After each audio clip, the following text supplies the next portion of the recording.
अंदाजा कीजिए एक दुकान के अंदर बची जाती है और वापस उस दुकान से बाहर नहीं निकलती। दुकान के अंदर 5 लोग मौजूद हैं। क्या ये मुमकिन है कि कोई एक मुलाज़िम मालिक की मर्ज़ी के बिना उस बच्ची को तीसरे फ्लोर पे ले जाए, उसके साथ रेप भी कर ले, उसके बाद उसको कत्ल भी कर दे? क्या ये मुमकिन है कि पाँचों बंदों ने मिलके रेप कर दिया हो एक बच्ची के साथ, एक पब्लिक प्लेस के ऊपर? क्योंकि दुकान एक पब्लिक प्लेस है, पब्लिक आती जाती है। क्या ये मुमकिन है कि बच्ची का वालिद मदई जो कि कहता है कि दुकान के मालिक ने कहा था मैं तुम्हें सबक सिखाऊंगा, लेकिन इनकाउंटर हो जाता है दुकान के एक मुलाजिम का?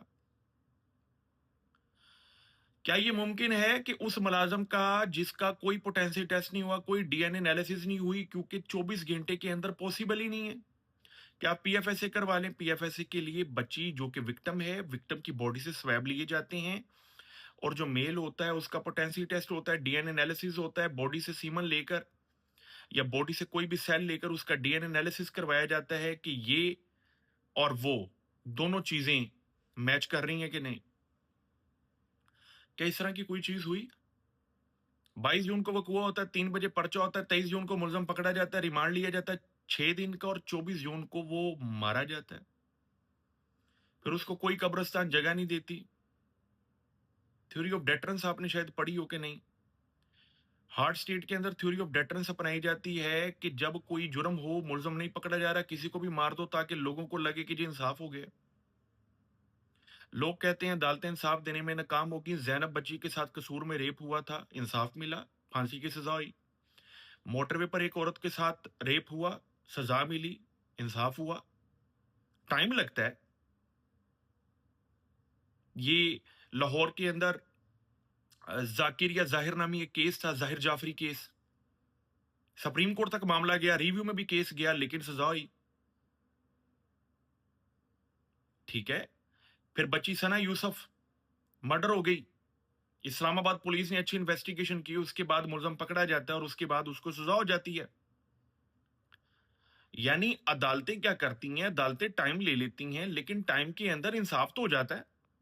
ये तो कंफर्म होता है ना कि डीएनए एनालिसिस, उसकी फर्द मकबूजगी, उसका प्रॉपर एविडेंस, उसकी ऑक्यूलर अकाउंट, उसकी शहादतें प्रॉपर होने के बाद एविडेंस के अंदर कोई डेंट नहीं है, beyond the shadow of doubt case है, तब जाके मुलजम को सजा हो जाती है। यहां पर तो किसी को भी पकड़ो, किसी को भी अगले दिन मार के घोड़ा fry, half fry, full fry और कह दिया जी इसने कत्ल, इसने किया था जुर्म। भाई जुर्म साबित होगा तो सजा होगी ना। तो आप कुछ देर के लिए तसव्वुर कीजिएगा कि अरसलान ने यह जुर्म नहीं किया, कुछ देर के लिए तसव्वुर कर लें, तो जो अरसलान के साथ ज्यादती होगी उसका जाला क्या? ठीक है, इन चीजों को देखना पड़ेगा। लोग कहते हैं कि अदालतों के अंदर इंसाफ टाइम पे नहीं मिलता। क्यों नहीं मिलता? वजह बता देता हूं। पुलिस ने इन्वेस्टिगेशन करके चालान जमा करवाना होता 14 दिन के अंदर, पूरा पूरा साल चालान नहीं जमा होता।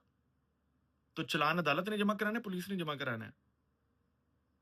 चालान जमा होने के बाद सेशन ट्रायल चलना होता है। सेशंस के अंदर, उसके अंदर फॉर एग्जाम्पल 10 या 15 गवाह हैं, उनमें से 2 या 3 गवाह प्राइवेट विटनेस है, बाकी 12-13 गवाह सरकार के गवाह हैं।